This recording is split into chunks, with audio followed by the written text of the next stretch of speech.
Hawks likes this very much. Welcome to Coffee with Toffees.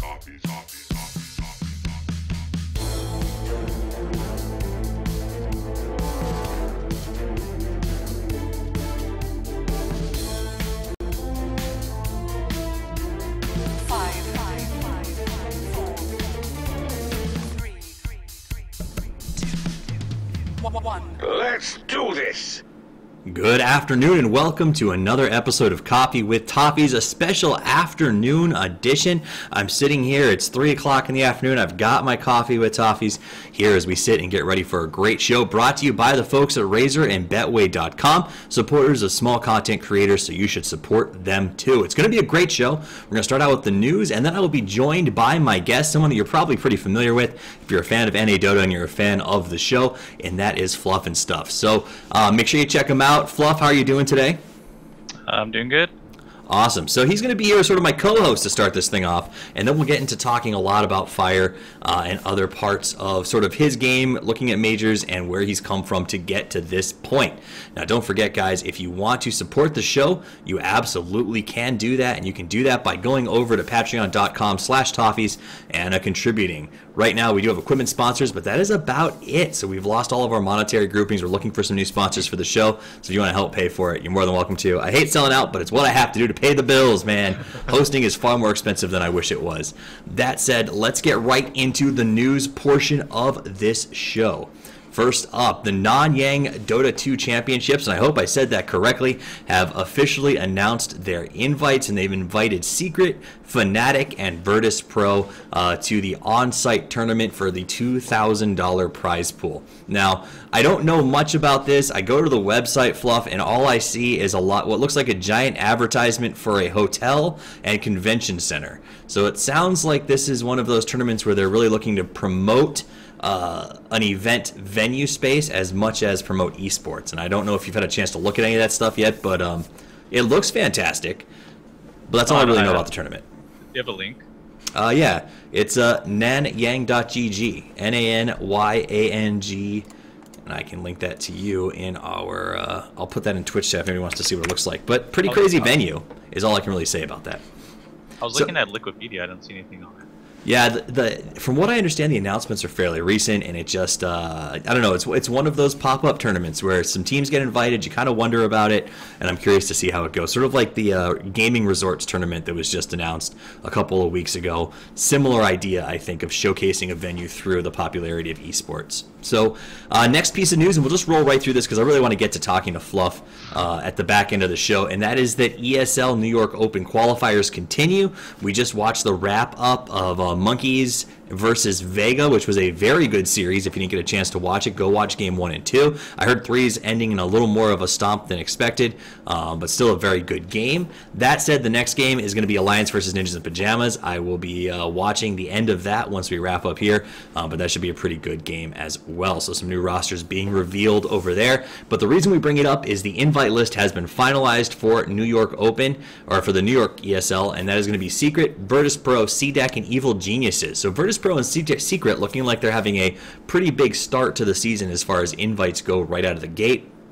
Virtus Pro, not that surprising considering they kept a lot of their roster intact and are looking very good from this. From the CIS region.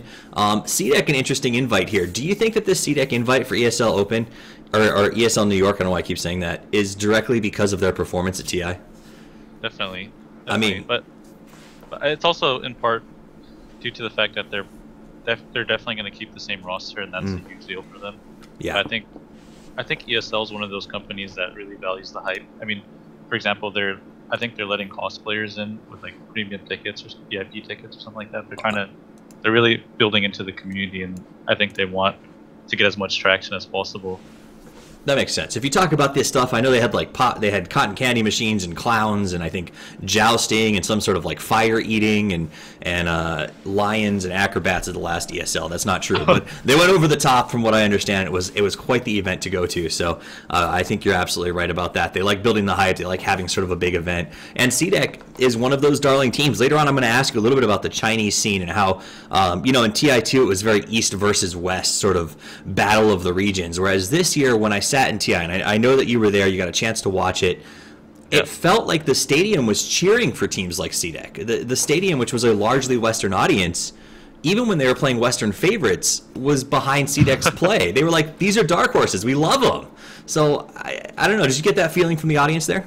Yeah, I totally did. There was like a lot less bias compared to previous years, where it was mostly like USA chants versus the world, and maybe a little bit of European. This year it seemed like, I think it's in part due to the way the year went by, where like rosters were just constantly breaking up, so people started cheering more for players rather than teams. And then I think the community as a whole is just supporting good Dota, and then definitely CDEC's story was a big cheering point. But I think overall, even for the other Chinese teams like LGD, eHome, people really got to know them a lot better, and myself too.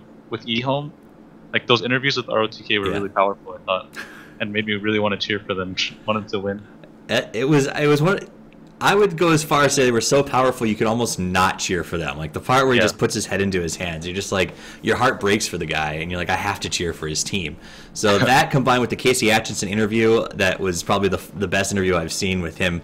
And honestly, a lot of folks kind of gave it a hard time because it looked like he had indigestion.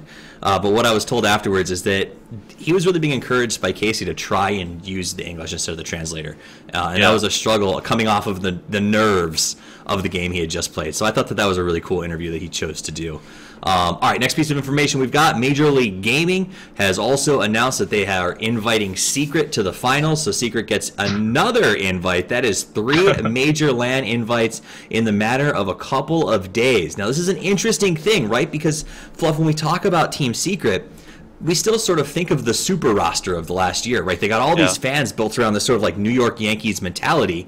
And now Secret's not a bad team. They're actually a pretty interesting team with some good fan favorites in there, but they're nowhere near the strength that they were before. Do you think that this is the beginning of organizations getting invites based on the power of their name over the power of their players? Or do you think that this is because the players are being seen as just as strong as the old Secret? I think a large part of it has to do with the hype, but as far as I know, in League of Legends, my friends tell me that the brands are often more powerful than the players themselves, and that is a possibility. But I think it's just that the fact that people want to know what's coming out of this lineup. Everybody's so interested to see what's going to happen, so I think it makes sense for them to get the invite. But it is kind of odd because they are a new roster and we've never seen anything from them. Right, so it's kind of crazy to get three, I don't want to say majors invites. I can't say major anymore, apparently, because there's actually majors. But 3 major tournament invites that quickly, one after another. Next piece of information, this is a good one. I think a lot of us were excited to see, is that Zai has officially signed as the Evil Geniuses sub. So there was a big brouhaha, and I don't care what side anybody lands on. The only side that matters is Zai makes decisions for himself, and none of us should judge those decisions. If he wants to go back to school, go back to school. If he doesn't, that's his own prerogative. That said, I'm glad to see him still staying in competitive esports to some extent during the year that he goes back to school. And, I think EG's a great team to do that with. So PPD tweeted that out, said that they're going to be taking them onto their roster. Glad to have him. Glad to see him still able to play when he's available. Now, here's another interesting one. This is a stack that I believe might have been leaked by Grant when he was sort of doing some fun ESL random casting stuff. That said, Jimmy or Demon as you will, the king of Red Bull has announced his official roster for the Demon stack, and that's going to be Mason, Dota, Clairvoyance, Demon, Archon Fogged, and Archon. I don't know why I said Archon Fogged and Archon Chad. That's their Twitter account. They haven't changed it yet, but Fogged and Chad will be rounding out that 5 stack. So that is another North American team that has just been announced, just to keep you guys updated on the North American roster shuffles that are happening. And the last piece of news that I'm going to give you before we move to the interview is the announcement that came out from 1437 or Theban or I Love You Forever or whatever you want to call him. He has now announced his roster as well, and it is officially Ritsu, Brax, MSS, SVG, and 1437, as well as a substitute by Loomdune. And I believe that they are officially signing with Cloud9. Yes, they are. So this to me is an interesting roster for Cloud9 just to pick up right out of the gate. I love the guys on the team. I've chatted with the MSS, Brax. I've talked to these guys before, but they've definitely got some strong personalities on this team. And I'm curious to see what they do as far as representing North American Dota goes. We've seen Brax, we've seen MSS, we've seen them play really well. We've seen them be part of teams that end up powder kegging, so it could really go either way. You're welcome to weigh in on this, Fluff, or you can choose to just pass it and we can move on. Good team. I think that Cloud9 kind of has legacies, especially from their LoL team, that they want to pick up some newer talent and see if they can get them into the scene by supporting them really well. And it worked. I think it worked for their League of Legends team in the past, so they're kind of like taking the same step here. But yeah, 1437 of Brax. I really like Brax as a teammate when I played with him, and I think he's a good player. I don't know who SVG is. Ritsu was always like an up-and-coming NA player that a lot of people recognized had skill, but his attitude was kind of weird. But yeah, interesting team. I think they'll do well. I hope that they do. As somebody who's a consummate fan of North American Dota and wants to see us sort of surge onto the scene bigger than we have, I hope they do. But like I said, I personally think there's a lot of personality on this team. If it works well, it could be great. And honestly, a leader like Theban, who from all accounts that I have is fairly level-headed and a good, he kind of keeps people where they need to be as far as performing and staying as the team mentality, could be a really strong thing for this team. So I look forward to seeing what comes out of them, and we will continue to follow it as it goes forward. That said, that is it for the big news. Actually, that's not it. I need to announce one more thing, and that is that a new studio came out. I don't even know why I'm announcing it because I'm sure all of you heard it, but Sunsfan and Sajideen and a ton of other folks have announced the formation of a studio called Moonduck Studio. Which I have to always think about because their symbol is a hippopotamus and an earth, which is super confusing. Zyori is the spokesperson. Sir Action Slacks is the interviewer. They've got Cinderin. They've got OD Pixel. So this is kind of a powerhouse new group that's also a talent agency, that's also a scouting group, that also represents personalities, who is not associated with, but is also sort of connected to Digital Chaos, another new team that just came out that's also connected to, but not really associated with Dota Cinema. So there's a whole lot going on with this studio that's a lot of fun to sort of keep your eye on. That said, it does look like it's looking to be a big player in the scene, and I look forward to seeing what comes out of Moonduck or Hippo Earth or whatever you want to call them as they move forward into the next year. So that is news that is worth mentioning, and I will continue to probably joke about the Moonduck name for a very long time to come. So we'll have fun with that. All right. So let's get to the interview portion of the show, the chat that I brought Fluff on here for. We're going to talk a little bit about the I want to talk a little bit about the most recent outbreak of North American drama at some point, and that's sort of in context of when they announced C9 signing the North American team. There was a lot of response on Reddit and other places of people just sort of, I don't know, I want to say taking a crap on North American Dota and saying that they don't deserve the sponsorships and things like that. And I don't know if you have insight as to where you think this is coming from. It feels like other regions are saying North America is just growing too fast and they need to step back. Well, do you get that feeling, or do you think that that's wrong? That they've been supportive? I feel like NA kind of gets a bad rep because of the reason why NA has never done as well as the other regions is partly because of national stigma against esports. Like, it seems like a waste of time. Also, the way to compete from NA usually involved players having to take time off of school because it was just impossible to compete without playing with Europeans. And also the amount of attention that NA got was pretty low. But like the past year, especially up until this point, NA has grown a lot. There's a lot of better players out there. There's a lot of better teams, and I think this last year's TI qualifiers was really packed. And I think a lot of people just underrate it because they're not familiar with the names. But as someone like me, who I've played against these players in many tournaments in NA, they're very strong. And I think that it's just NA has a lot to prove, and that's fine. And I think it's okay to be an underdog. But I think a lot of people will be surprised by what we can bring to the table, because I think we saw kind of the decline of European dominance in TI. A lot of the European teams placed kind of low, and even I think Complexity matched up really well versus a lot of them. And that's a team with players who really just got into the game. Mm-hmm. But the key difference is that they found 5 players who are good, that are willing to dedicate full time to the game, and that are in a new era where tournaments are more regionalized and just more fair overall for the competition of NA teams, and they got better and better and better, and that's just the beginning. So you think that their success, or some of their success, and I'm sure there's more to it than just this, obviously, but is there some of the first of this new generation of, let's get a house, let's be dedicated to the game completely, let's focus 100% on making this our job instead of, I don't know, for the last couple of years it feels like a lot of teams have done other things at the same time, focused on school, focused on work, etc. Yeah, I mean, a classic example, I'm not talking bad about Korok, but I have to bring it up that Korok is like one of the best players that NA had for a long time. I think people caught up now, but for the past 2 or 3 years, he was definitely like at the top in terms of mechanical skill. But Korok could never really dedicate time to the game. Even on our run with Team Liquid, he had school, and that's how a lot of players feel. Unfortunately, in NA, even some of the teammates I have school, and well, probably in the next half of the year, I'll urge them not to have school going into TI. But like a lot of players still have jobs, they have school, and they're not entirely focused on the game. And in my experience, if you're not fully focused on the game, you won't get the best results. It makes sense. It makes sense. So it's an interesting transition in esports, and we talk about this from time to time on the show. I've mentioned before that I'm an old man when it comes to video games.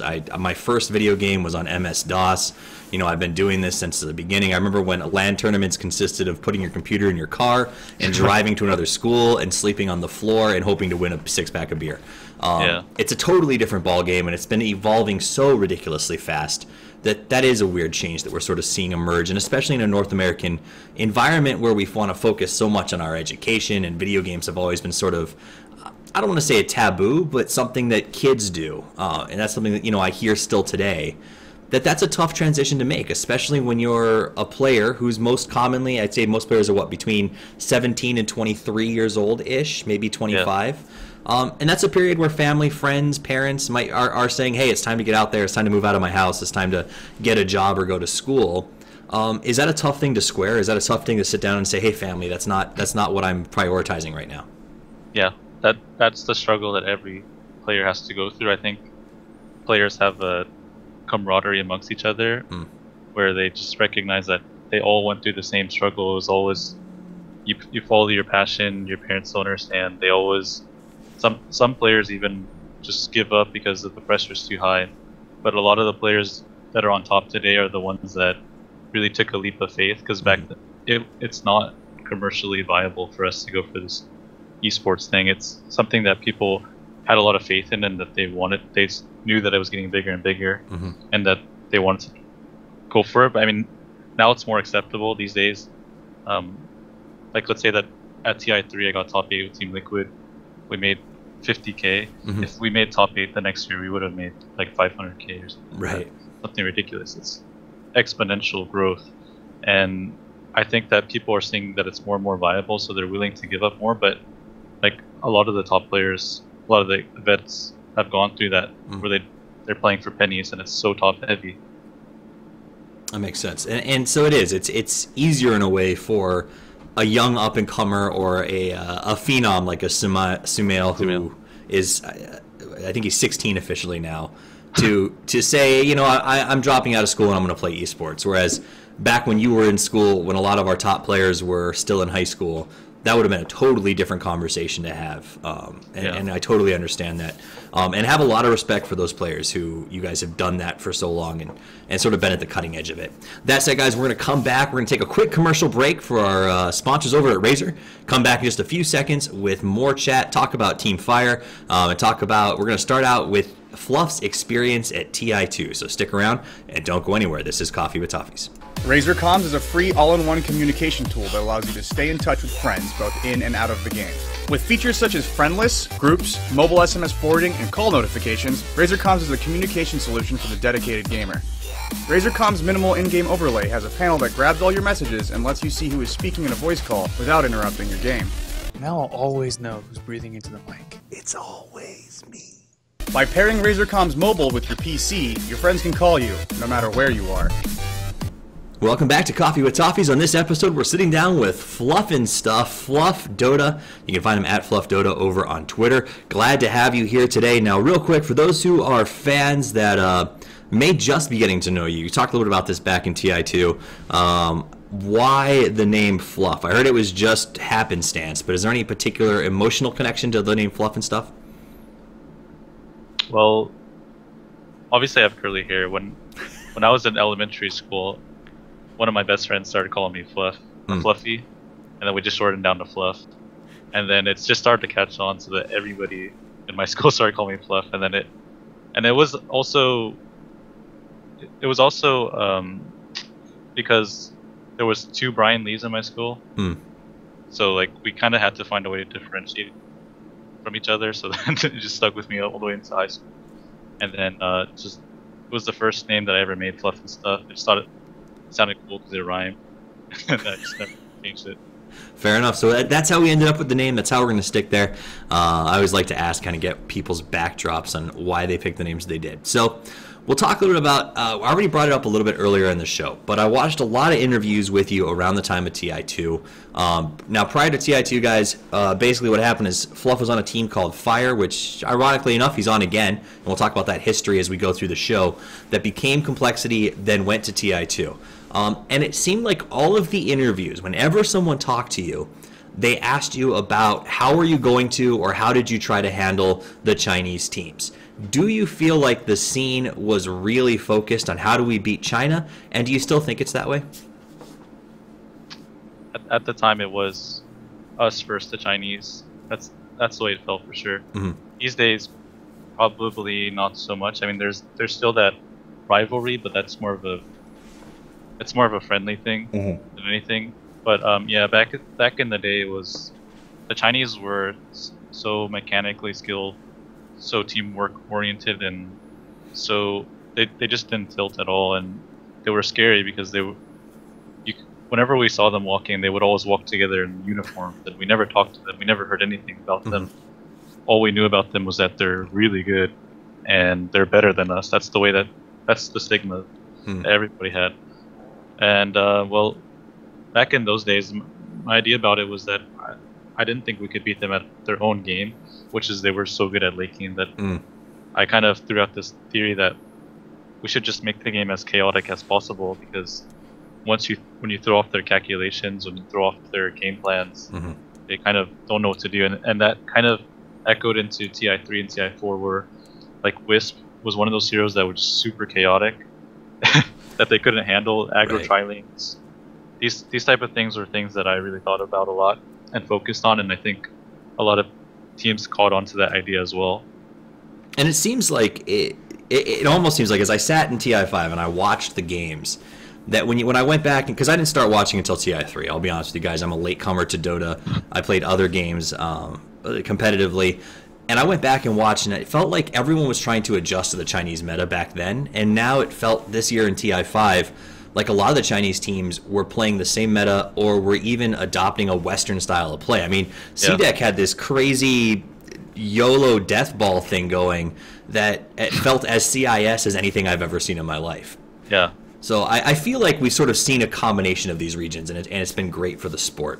It's because go ahead. It's because of how many tournaments there are. Before it was just so shrouded in a mist of secrecy. They were on their own island, and we were on our European island, and like we never really saw it much from each other. So clash styles would clash at LAN events, but now, like for example, just to show you how globalized Dota is now, is that I just tweet out like, oh my god, this MFF game versus Vega, it's 16k gold advantage, and then Chuan messages me, what a game. Like Chuan's in China, you know? Right. It's like he's watching, that means they're watching. And I think that, you know, it's the same for us as well. We watch them. They might not be aware of it, but we're definitely copying each other a lot more and seeing what everyone's doing. It is. I agree with that. And I think that when I started, like I said, I started watching Dota right after TI3 and did a little bit of casting, and you would talk about the sort of like different regional styles of play. and I don't feel like we talk about that nearly as much as we used to. And I think that you're right on with why that sort of has happened. So let's get to talking about Fire just a little bit here. Now, the iteration of Fire, as far as I know, that was first when the name was made famous. So the initial iteration that sort of became Complexity, I believe the roster was IX Mike 88, Hannah Montana, TC, Jo, and yourself. Now, these are all names that most serious North American Dota fans or fans of the Disney Channel will recognize. What is the new roster? The new roster is 747 or Susie, goes by both Moo, Whitebeard, and Jo. Okay, and now let me ask you this. How do you feel this Fire roster in 2015 differs from the Fire roster leading up to TI2 back in 2011? I think back in 2011, it was less about finding the best players in terms of skill and more about finding those who were dedicated. I think I wrote a lot about it where it was just the amount of time that you put into the game would just simply outweigh the skill aspect of the game back then, because like you just needed people who were willing to practice and focus, and that, because of that, I still chose to play with players who I thought weren't exactly the best but had a better attitude towards improvement, and that was like my main focus. But I think this year it's more of a mix of both. I want players who are dedicated and focused, but also at the top of their game as well. And I think this year the skill level is much higher from the new blood anyway. Awesome. And so along the lines of new blood, when you were asked a while back ago about why the first instance of Fire was so successful, you actually said in an interview, our team was founded on the premise of new talent, unadulterated by competitive experience and friendships. This new roster, like you sort of just brought up, seems to deviate from that philosophy. Do you think that original philosophy still has bearing in the modern Dota world, or do you think that the new system of gotta find talent and gotta make it work is sort of going to be what we see from here on out? Well, I think that was what it was. That was the perfect thing at the time, and I think that teams have changed a lot these days. Like people have started to up their rosters. Like you see all-star lineups all the time. You see teams with trying to find the best players possible. So like, it's kind of weird in that if you have lesser skilled players and you play versus more skilled players, a lot of times they can beat you even if you're not. If you have a better draft or something like that. So at this point in the competition, things have gone so competitive that you want to have really solid strategy and also the best mechanical skill possible as well to compete. That makes sense. Okay. So there's a little bit, we see some of the change in what's happened through Fire through the years. In an interview with Red Bull a while back ago, also in regards to Fire, and it's kind of fun. So normally, guys, when I do interviews, I go back and I watch all these old interviews and I kind of get a history of the player. And it was unique because not only when I went back and did research for our chat, Fluff, did I get stuff about you, but I got to see a lot about this sort of Team Fire idea because it's been around for so long and it sort of keeps coming back in new iterations. And in the Red Bull interview, you said, for me, Fire is not just a team name, but an idea.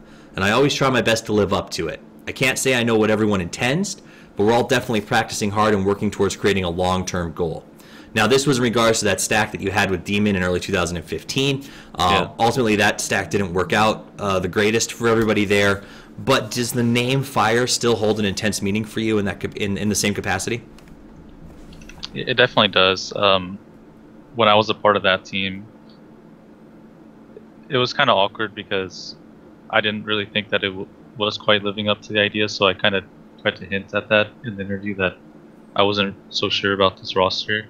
And it's important to me that the idea of Fire is something that, it's the key aspects of it is that it's dedication, it's hard work, it's also really based around the leadership as well, like the trust. And I didn't really feel it during that time in Red Bull with with Demon and Rex and all those players. So yeah, I tried my best to diffuse that as much as possible because to me it's really important. And I know that's kind of a blip, but I hope that it can just be overlooked. It is a blip, and it's actually interesting because the follow-up question I had prepared for that is in the same interview. There seemed to be a sense of conflict between you and Demon as to who was even leading the team at that point in time. And shortly after, you ended up leaving, and Demon sort of took over as the captain. And that's not you don't. true. Okay, so what exactly? You don't have to talk about it if you don't want to, but I want to know what happened, and then I want to know, was it really frustrating for you to leave and have the name Fire still continue with another group of players? Well, back then we had like it was Ush, Demon, Brax, Mad, and myself. And I think the problem that happened was that I think Mad really wanted to lead the team, or that he has a leadership personality, so he kind of stepped back to see what was happening. Brax was trying to do some of the leadership, and then like I had my own ideas as well, so we had many clashes of leadership styles, and I think even Ush to an extent wanted to lead. Wow. So just everybody except for Demon pretty much, and then people started like arguing with each other mid-game and stuff, and it was really awkward for me.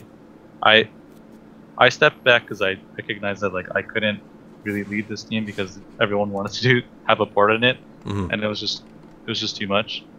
So we ended up having like a Brax / Mad combination, and they would just go back and forth, and yeah, overall it just seemed so awkward. So I felt like it wasn't really worth investing into because of all that tension, and I knew that it was just not going to work out in the end. So I stepped back, and yeah, they tried to keep the Fire name, but like we argued really, not argued, but we like petitioned them a lot, every one of them, like to let it go, and then eventually they changed back to Rift, but that took a while.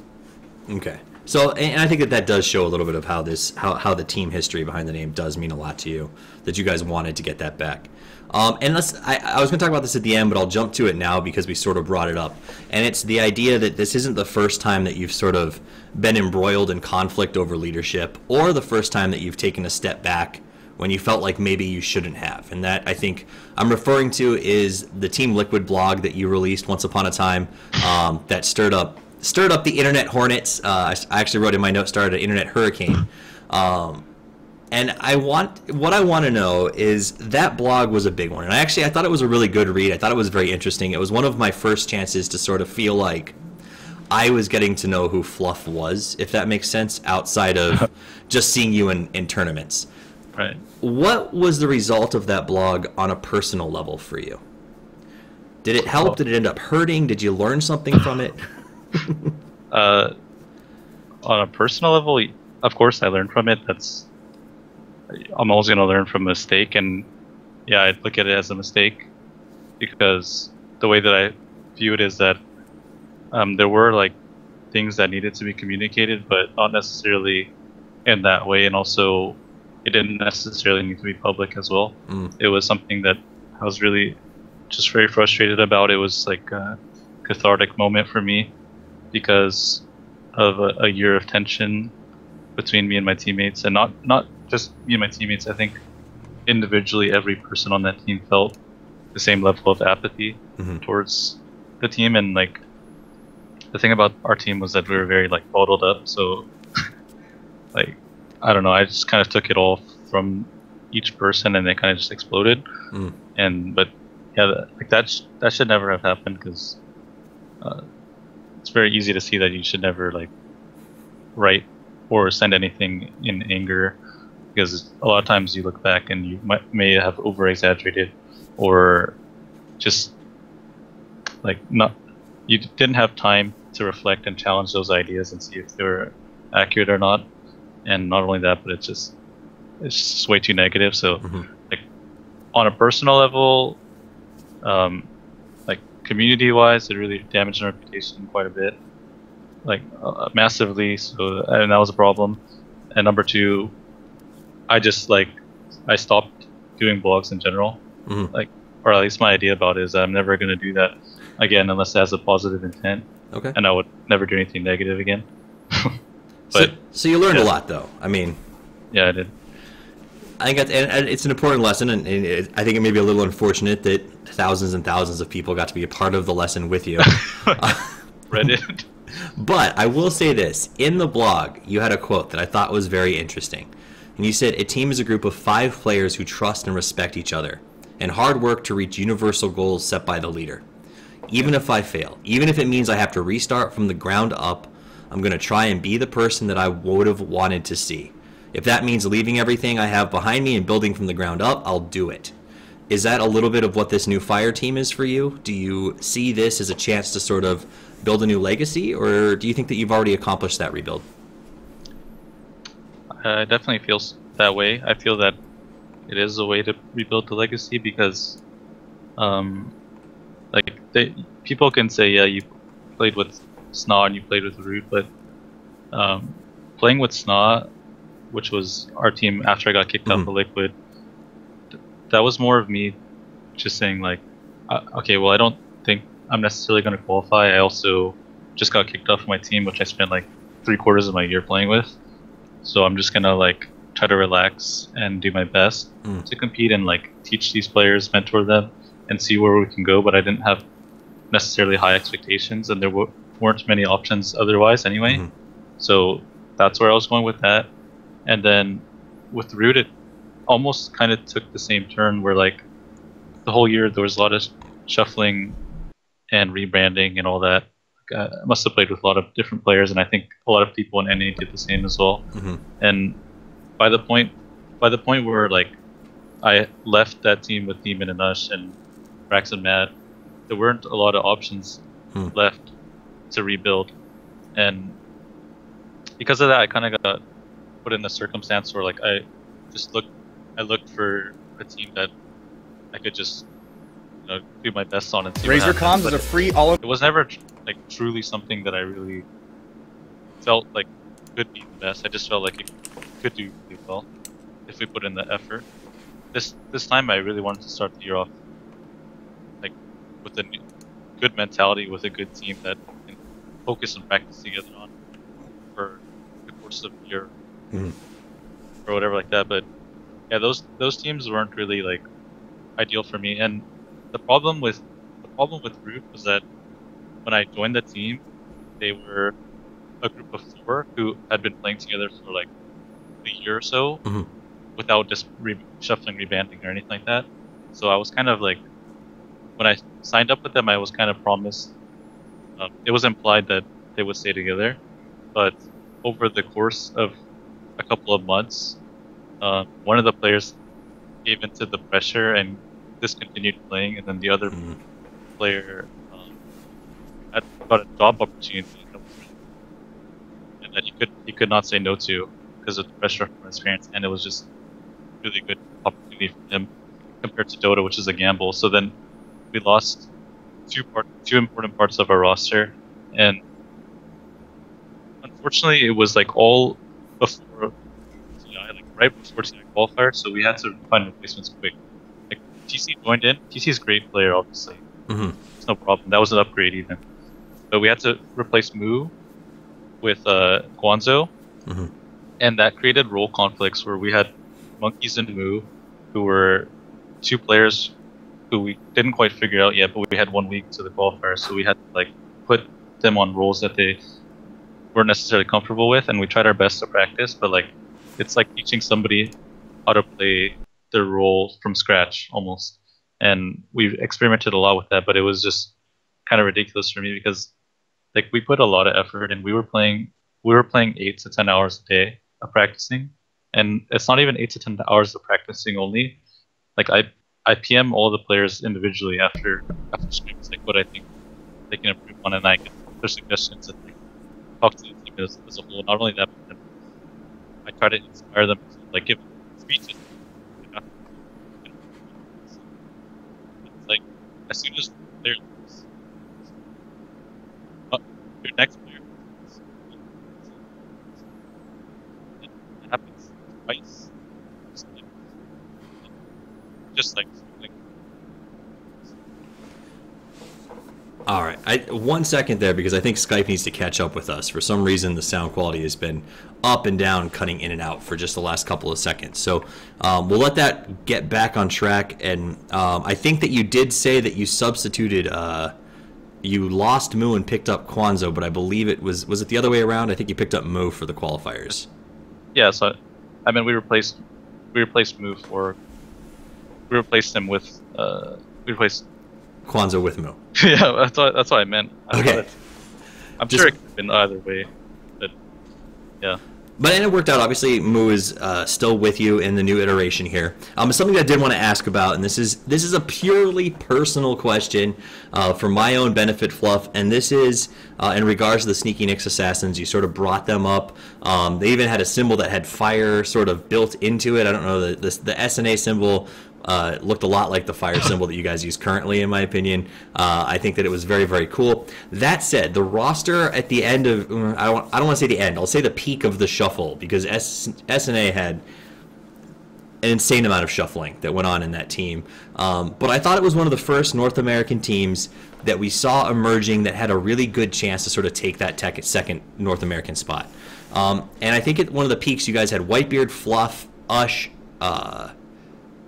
Mike, and TC. Like that's a roster that when I saw it when it was released, I said, this has some good synergy built into it. This is a lot of raw talent players. I think Whitebeard is a very underrated North American player in his position. And I thought that you guys were really on track to take that number 2 North American spot, and then it just didn't happen. I know that you went to ESL New York, and you guys did pretty well. I think not as well as you hoped you would. And there was the Dota 2 Championship League. You did pretty well there as well. But what happened? Like, what derailed the Sneaky Nyx Assassins when you guys seemed like you were finally getting on track? Well, me and TC have a pretty interesting dynamic in teams where, like, I respect TC a lot. So a lot of times TC ends up becoming drafter a lot of time because like it's so hard to think about the game and think that you understand it the best when you're like when you're playing with someone as intelligent as him. And I always had a lot of trust in TC. I felt like TC was a great drafter, and he could be a great leader as well, but he never really kicked it into gear. He's definitely improved over the years, but like he's just not a very assertive person overall. So let's see. And that timeline, TC was a drafter for our team, including New York, and I think we kind of suffered from lack of leadership. I think he could have maybe done a little bit better, but like personality-wise, he wasn't suited for it, and maybe that was my problem for not like taking it. But it's just so hard to live in the shadow. And then I drafted for D2 still. That's when I started becoming the leader. And what I noticed was that I felt pretty good about it. I felt like everyone was on the same page, and that we all felt pretty prepared for the event as overall.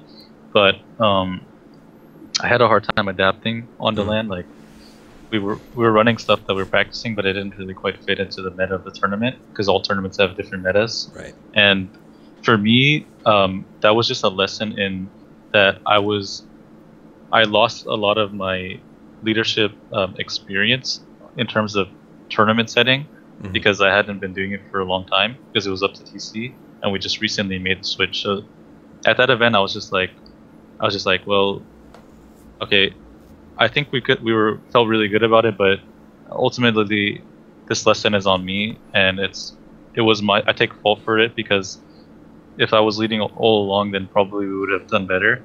But yeah, I felt like it was just an inexperience and just maybe more so rust because like I wasn't in that position for a long time. So yeah, pretty much after that point, I think we went to. We were around that time. The team kind of like flopped, and then we didn't really get another chance to do anything else. Yeah, definitely. I definitely remember that period of time with a little bit of sadness because I enjoyed watching you guys play really from the inception of the team. That said, you did bring up leadership, and I think that that's a question that I have for you. It sounds like you sort of think of team leadership as a muscle, that if you're not working out, if you're not building on it, Yeah. it falls apart. In fact, a lot of players, even Eternal Envy, when he was on the show, talked about the fact that he didn't think a carry should ever be the team leader, or the drafter. He said the carry should never draft because I don't want to have to think about it. And it sounds like there's a lot of different perspectives on what it means to be the leader of a Dota team. Some people are leaders, but they're not captains. Some are leaders, but they're not drafters. Some teams have in-game captains. What's your philosophy on what it means to be the team leader? I think the team leader is somebody that everybody should trust. The team leader is somebody everybody should have respect for as well, and they should be willing to pretty much take his word for it when it comes down to the ultimate decision making. The leader should always be the most level-headed person, somebody who doesn't really express their anger, get frustrated, because that's going to lower the morale of the team. Definitely the leader should be the one who's looking at the game most in a more holistic sense, in that you want to focus on what's important and not really the small things, and let your players work through that. And in a lot of cases, the support is the best role for that, because you can really take a step back and look at what's actually going on, and players are focused on their farming patterns and all that. It's hard. And I think the leader should just be somebody who can take the information that the players give to him and make it into something that can win the game. I think PBD said something like that recently in one of his interviews, or some talk he had. But it's like, the leader doesn't have to know everything. He just has to be able to draw from the experience of his players and make that work. Sorry, go ahead. And that just means that the leader has to be able to talk to everybody, and on a friendly level, personal level, just be able to, hey, like last night, for example, I messaged two of my teammates like, hey, what do you think I could be doing better to make it easier for you? Like, what do you think? I'm going to throw some ideas at you. This is why I think this is good. Do you agree with me? And if we don't agree, then we'll talk for hours and hours and hours until it works. And that leader has to take the time to make that happen. Otherwise, people will just go off in their separate ways and just think in their own head, be like, okay, I'm not important. The leader's just going to do everything for me. But I think that's a mistake people make. Now, does the leader have to be the best player on the team? Because it sounds like you're asking people, you said they have to sort of just go with what you said. They have to trust that you're doing the best decisions. They have to trust your calls. Does that become an issue if the leader's not the best player on the team, and the best player starts to second guess that leader? Yeah, I don't think you necessarily need to be the best player on the team, because it depends on your role, obviously. If you play carry, you need to be the best, or mid or something. But like supports, you don't necessarily need the best mechanics or the best anything like that. I think people recognize when calls are good, and especially I think what makes it easier is when you can express your idea of like how you think the game should be played and what's the purpose of what you're doing. And I think that, like myself personally, a lot of times when I make a decision, I tend to explain why I do it, or like why we would do it, and what's the real meaning behind it. And I think if it makes sense, people will not really argue against it, because they'll only tend to argue against it or get frustrated when they don't know what's the purpose of what you're doing. Gotcha. So let me transition away from leader talk, and I think that was good, and that was an interesting perspective on leading a team, which is something that, like we said, you've had a love-hate romantic relationship with for a very long time. Yeah. 3 years ago, people used to laugh at North American Dota. If you said, oh, NA Dota's the next big thing in esports. If you said North American Dota is going to win TI5, I believe 3 years ago people would have laughed you off the stage. Now we have at least 7 teams this year that could be serious contenders for getting into major positions, for finishing in the top 20. What do you attribute this explosive growth to? Probably most of all, I think the allure of the money. The money is like a lot better these days. It's more viable. It's easier to convince yourself that this is right.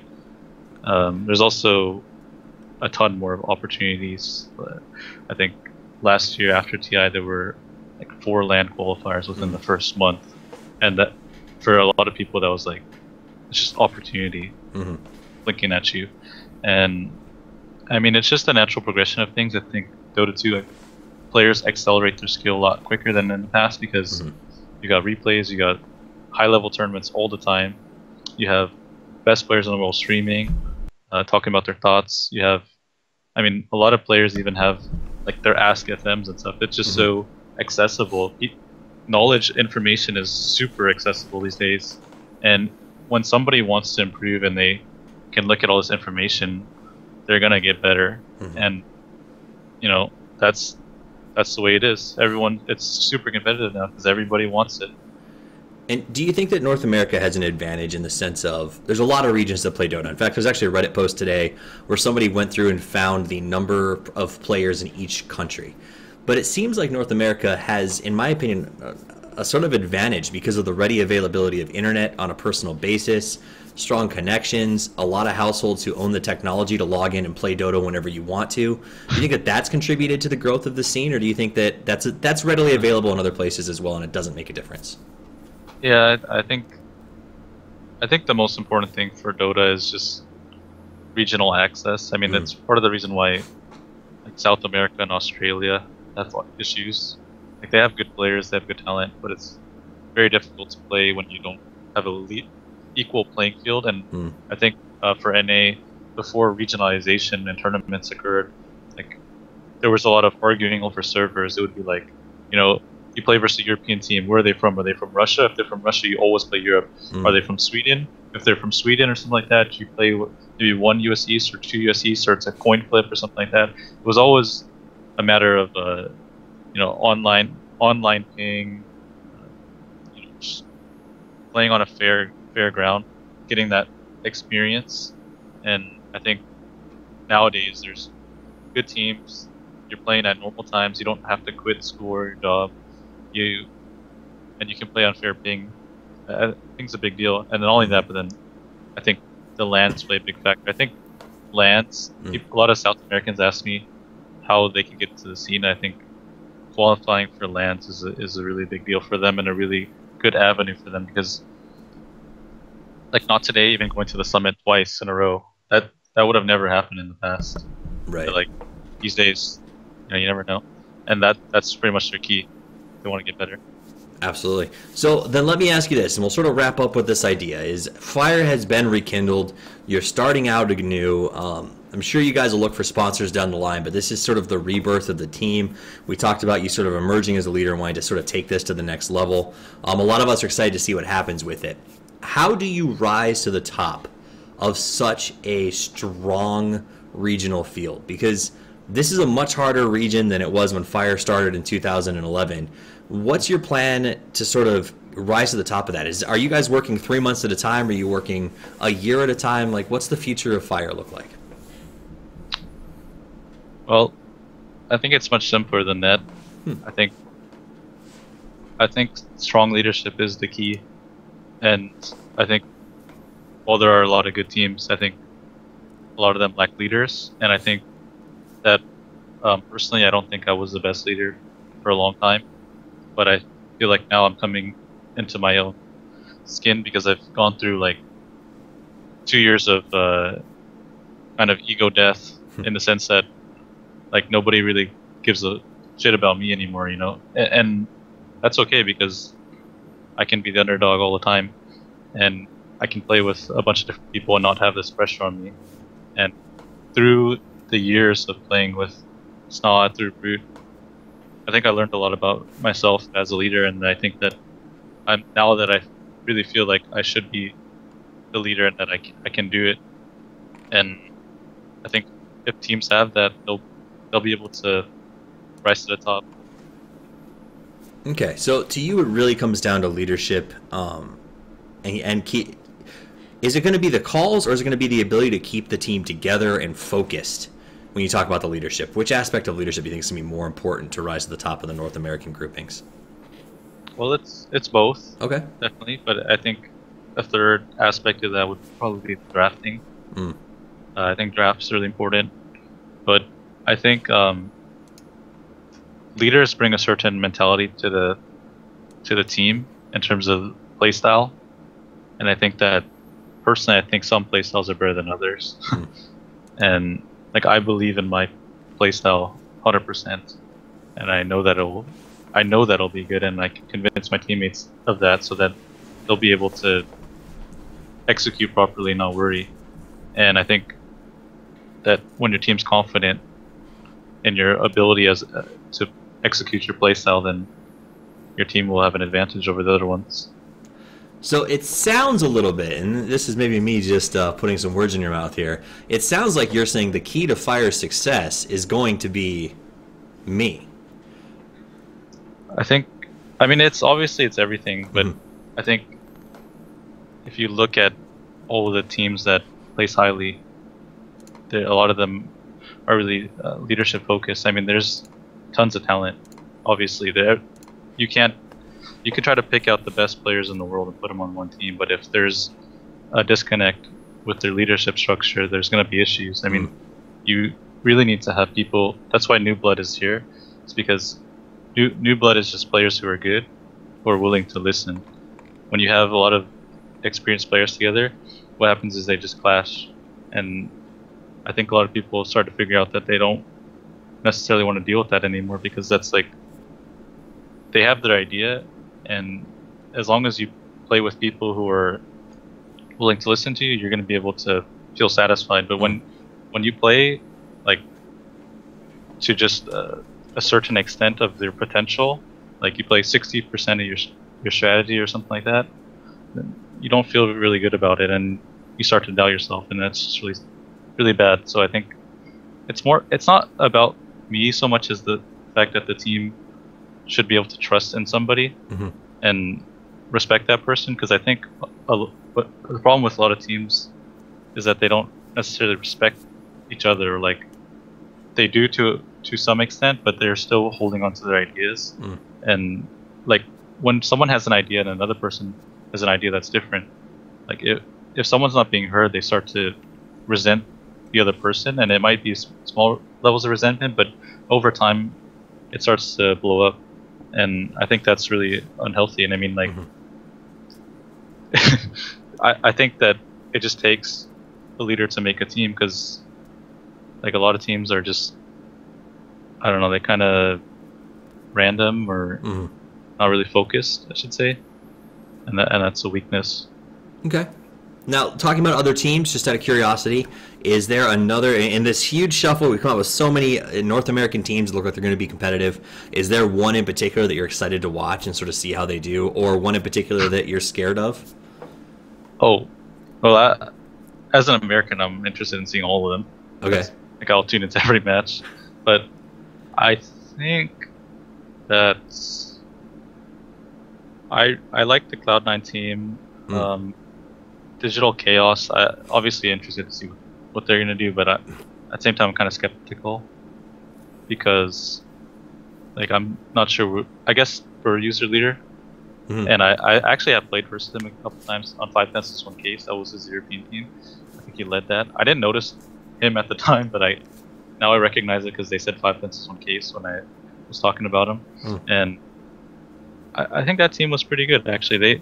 They were a team that would sign up for qualifiers, and they would knock out good teams, but they would never qualify themselves for some reason.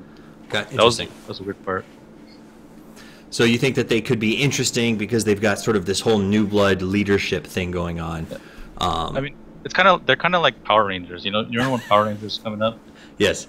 They would just kill Navi every tournament, and you'd be like, what the hell? But they would never go to anything. Like, that's what 5 Pencils 1 Case was like in the new age. Okay, that makes sense. And I agree with that 100%. I look forward to seeing how it goes. I think the idea of bringing newcomers to the table, which we've seen sort of proliferate in NA Dota this season, is going to be very interesting. And it's going to be, for nothing else, I think you said this exactly right, I'm going to watch them all as an American. And I think that's true, is that as somebody who lives in North America and who loves to play Dota and loves watching competitive, it's an exciting time because we have a lot of qualifiers and teams that are going to be going through fighting for these sort of top spots that are going to be entertaining to watch, and it should be a lot of fun. Oh, and I forgot to mention. Please go. Complexity is still very good. Like, people underestimate them because of their roster or whatever, but I think from playing them, I think they're still pretty good. Do you think people, and this is an interesting question, I'm glad you brought it up, because I've talked with Complexity, they've been on the show before, we've worked with them. Do you think people underestimate them because of this sort of stigma that Kyle brings from Han? And I don't know, I get the feeling that the community sort of writes them off because Kyle has an aggressive personality, and I think we can all say that. He'll admit that himself. And I think that, Han was a very interesting period of time for a lot of players where a lot of bad blood was created between a lot of different groups. And it feels like that bad blood has sort of like pseudo-translated. Like a lot of the guys have grown up or don't kind of do the same stuff they used to, but there's still a lot of those stigmas attached to it. And I wonder if Complexity isn't often underestimated because of stigma, not because of playstyle. It's a little bit of both, but I think I think more than anything, it's just they're underdogs. Like no matter how you look at it, they're unknown players in Dota. They're making a name for themselves. It was like that with Fnatic as well. I mean, when they were coming up with, they were on top of the Han scene. They came to Dota, and a lot of people laughed at them, but they stood strong with their roster, and I think. Like I said, it is about the leadership, and I mean, like Fly is definitely a great leader and a great help to him, and it definitely helped their team a lot. And I think Moon was a hugely strong player for their team mechanically. I mean, it still remains they have their leader, and I think he's gonna help them out a lot, no matter who's on the roster. They played really well. Absolutely. I think a lot of people were surprised by them at TI, and they put up a good performance. Yeah. That said, though, we've been talking for a long time now. I don't want to go too long, so we're going to bring this to an end. Fluff, I have absolutely loved having you on the program. I want to thank Razer, obviously, and Betway for sponsoring the show. I want to thank you for stopping by, Fluff, and thank everybody who's watching, will watch, or will ever watch in the future. Do you have any shout-outs or final thoughts or anything you want to talk about that we didn't have a chance to get to, Fluff? I mean, I have a lot of thoughts. I could talk for like 3 hours, but I mean, shout-outs, just shout out to my friends, my fans, to Kat, to my team. Just Kat, who started a riot in chat for a little while. Yeah, really? Well, she went to the bathroom and we got the girl spam, which was classic. Shout out to my stream, especially. I loved everyone on my stream. So great. And I actually want to plug that as well. Like, check me out on twitch.tv/FluffDota. That's I used to stream quite a bit, but now I've gone to play competitive and scrim more, so it's a little on and off. But like, I talk a lot with fans, and I really build relationships with my viewers and all that. So I think that's fun. And yeah, follow me on Twitter. Same thing, @FluffDota. There's a lot of links on there. If you're interested in getting to know me or anything like that, or following me, I really appreciate that. Yep, do it, guys. Check it out @FluffDota on Twitter. Go there, follow. You've heard what he said. He knows the scene pretty well. He could talk for 3 hours about his thoughts. So that means that if you are hanging out on twitch.tv/FluffDota, you probably can get some pretty great insights into the North American scene. So I encourage you to do that. I do want to also go ahead and do a quick plug. You can check me out at Toffees_Dota2. We've got more interviews coming throughout the season. We've got a new show that we're going to be launching hopefully this week if all the overlays and stuff are done. It's going to be a panel-based show, much like Around the Horn on ESPN, if you've ever seen it.